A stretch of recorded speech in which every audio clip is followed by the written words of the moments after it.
RTV Semi-Daily is here with your host, Adrian. Hello. Before we start, guys, I went on Mike K's podcast Show and Tell, and that was posted yesterday. Yeah, and it was a ton of fun. So if you have any interest in getting to know me better and want to hear my first interview and some discussion with Mike K about YouTube, what I was doing before YouTube, etc., then check that out. I've added the link in the description. Also, if you're unfamiliar with Mike K, he's Jimmy Conrad's editor, so I'm sure you've seen him crop up in a video or two. Super talented dude, so go and support his work. Okay, so in the Women's World Cup, England and the United States met in the first semifinal. The USA hadn't lost a match in the World Cup, speaking of which, since 2011, I believe, in the group stage against Sweden, so it's been a minute. I believe that's 11 matches undefeated so far. And it was the defending champions that came out swinging in this game. They found much of their attacking joy thanks to Kristen Press, who was played in place of Megan Rapinoe, who was out with an injury, but Press also makes some sense tactically. Press provides some stability defensively and is much more rapid. Speed and defensive input are a good thing when you're coming up against the fast flanks that England have, namely Lucy Bronze.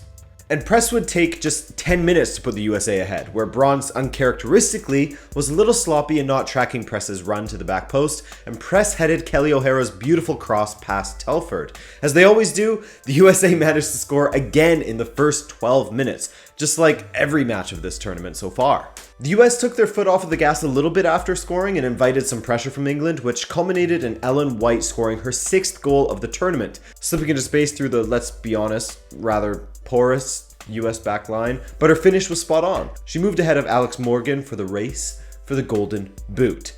But only for about 10 minutes, as a cross-field ball was taken down by Kristen Press, who then touched it to Horan. Horan swiveled and lofted the ball into the box, and Morgan headed it past Telford. 2-1 United States. Alex Morgan does a sipping tea celebration, or hey, maybe it's smoking, ripping that fat joint celebration. I don't know, but it was cheeky. I didn't take any offense to it like some did, but I'm neither English nor American, so. The defense for both teams looked like they were there for the taking, and the midfields didn't provide much joy for either teams either. I thought that Paris was a bit wasted in the 10 role. I like her out wide much more with Bronze down that right flank. Those two are great together, so it's unfortunate that they were split up. And I mean, for the States, there isn't much feedback at the half. They generated decent opportunities, as they often do, with the only weak spot being the defense, as I mentioned. But it was England's weaker defense that was almost fatal for them early in the second half, as Telford was on planet Bazoinga. Maybe she was smoking joints with Alex Morgan at halftime. I don't know, and she gave the ball away to Press just outside of the box. Luckily for England, Press was greedy and went for goal herself, but if she had rolled the ball to Heath or Morgan, that could have been game.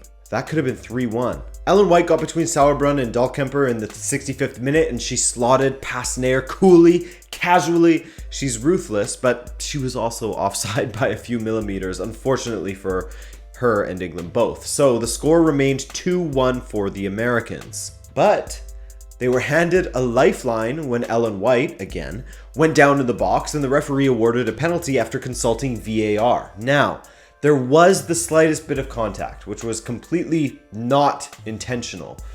But remember, intention doesn't really matter in the rules, so that was enough for the referee to give the pen. Do I like the call? I mean, I don't love it. I don't love penalties like this, which we saw almost the exact same thing happen in Portugal versus Switzerland in the UEFA Nations League.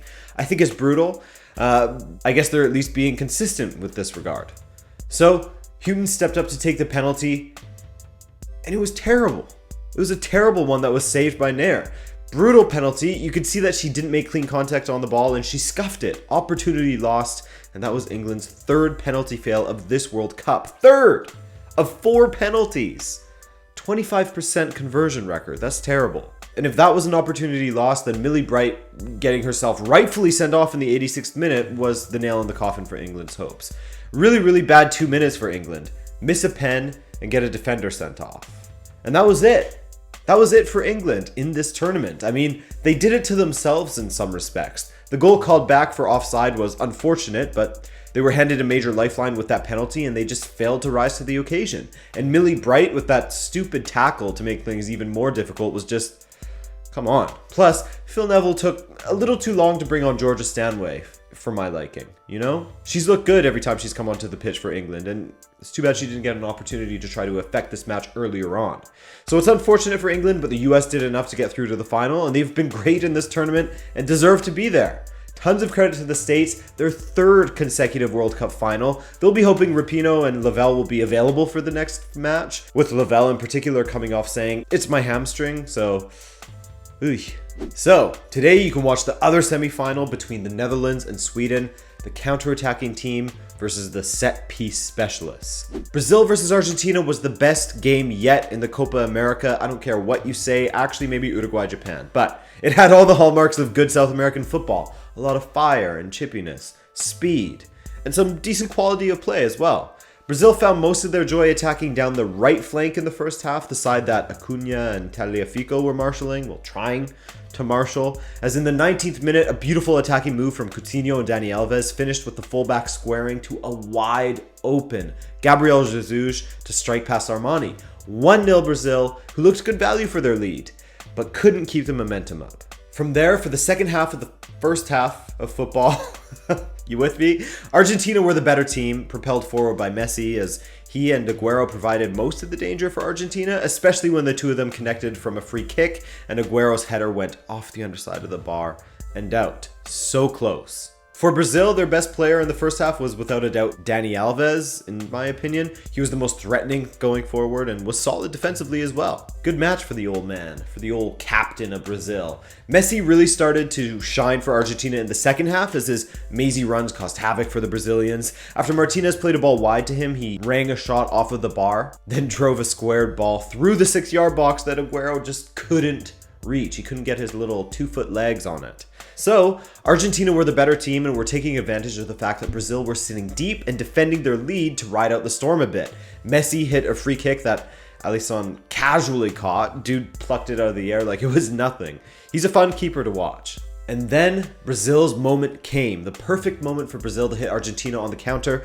But the shooting opportunity fell to Coutinho, unfortunately, and he skied it. But fear not, Brazilians. Because luckily for you, Gabriel Jesus was ready to influence this match once again, and his turn of pace left the Argentina backline completely exposed. Well, I mean, there's not much exposing to do when Juan Foyth is back there. I mean, what the was he doing? Look at this. He literally stopped playing for a sec. He was... it's like his brain was buffering. Just had a little spinning icon there. Then once Gabriel Jesus blows past Otamendi, Foyth embarrassed himself again. Look at this poor guy. So 2-0 Brazil, and it was game over at that point. There was no way they were going to squander this lead like Canada versus Haiti, you know? They don't have a perfect defense, but it's certainly good enough to hold off this Argentina team. I feel for Argentina a bit because this wasn't an overly convincing display from Brazil, and Argentina were unlucky to hit the woodwork on a couple of occasions, but ultimately, I think the Brazilians are worthy finalists, certainly more worthy than this Argentina side that can't defend to save their lives and doesn't have a midfield. They only have good players in the attack, but even they aren't clicking. They're just a really imbalanced team all over the place. The African Cup of Nations loves a 0-0 draw. And you know what? I can jive with that. Like, take Tunisia, for example. It's their final match of Group E action, and they're facing Mauritania. They have 2 draws already, so you'd like to think that they'd go for the big win, but hell no, man. They aren't interested in that. Tunisia are clearly saving themselves for the knockout rounds, which they managed to secure a place in with a 0-0 draw with Mauritania. That's right. 3 draws was enough for them to get through. Not bad. Remember, also, on top of that, best third place teams make it through as well. 4 best third place teams. In the other fixture in Group E, Mali was matched against Angola. Amadou Haidara was on it in this match with he and Adama Traore. They were the standouts for Mali as they cruised into the knockout rounds in first place, 7 points. In Group F, things were tight, very tight, but the most obvious of teams ended up going through, at least in the first 2 places. For Cameroon, it was a very nervy affair against Benin. Again, another 0-0 draw, but they only needed a draw to progress as they were 2 points ahead of Benin in second place. Benin were horrible though, man. 7 shots, 0 on target. The most that Onana, what's-my-name, had to do was catch 1 cross. Cameroon dominated the rest and were unlucky not to win after hitting the woodwork, but Benin did make it through because remember, the 4 best third place teams made it to the round of 16 and Benin was one of those teams. Ghana claimed first by getting a routine, let's be honest, an expected victory over Guinea-Bissau. Domination from Ghana with Thomas Partey and Jordan Ayew supplying the Rhinos for Ghana, and they managed to dodge the big teams in the next round. Speaking of which, the round of 16 is set. Uganda versus Senegal, Morocco versus Benin, Madagascar, who have really impressed me, versus DR Congo, Ghana versus Tunisia, Mali versus the Ivory Coast, Algeria versus Guinea, Nigeria versus Cameroon, what a matchup that is, West African Derby, baby. And finally, the host Egypt taking on South Africa. And Gold Cup, your boys got that. Yo, editor Adrian here. Okay, so Mexico versus Haiti, Gold Cup semi-final. And I mean, this match didn't have many great opportunities for much of it. That's not to say it was boring or anything, but Haiti was just more worried about, not conceding and trying to counter, while Mexico had a tough time breaking down their deep block. This is the first half I'm talking about, by the way. In the second half, Andres Guardado forced a decent save out of Placide in goal from a free kick. It had a ton of placement, but not a ton of power. Placide, by the way, made some excellent saves in this game as the match went on and Mexico had more and more opportunities. So Mexico took the lead in extra time thanks to a penalty. And it was a pretty soft penalty. Letter of the law, was it a penalty? Sure, but I mean, look at this. It's not much as far as penalties go. There is contact, which people are going to say, come on, man, there's contact. It's a penalty. Like, yeah, sure, but I mean, I feel like there should be a little bit of nuance when it comes to penalties. That wouldn't have been a penalty back in the day, but the game has changed, I guess, right? Plus, I mean, CONCACAF has to have Mexico in the final against the USA. This is what just has to happen because that's going to bring in the best crowds and the best TV ratings. So, it was brutal. But hey, Mexico deserved the win in the end. Even if they did get it through a bit of sketchy circumstances. But, Mexico deserved to move on. So, Mexico 1-0, Haiti's out. Who will join them in the final? Alright folks, thanks so much for hanging with me. I appreciate you. If you enjoyed this video, then you know what to do. If you didn't, you also know what to do. I'm Adrian. Love ya. Peace.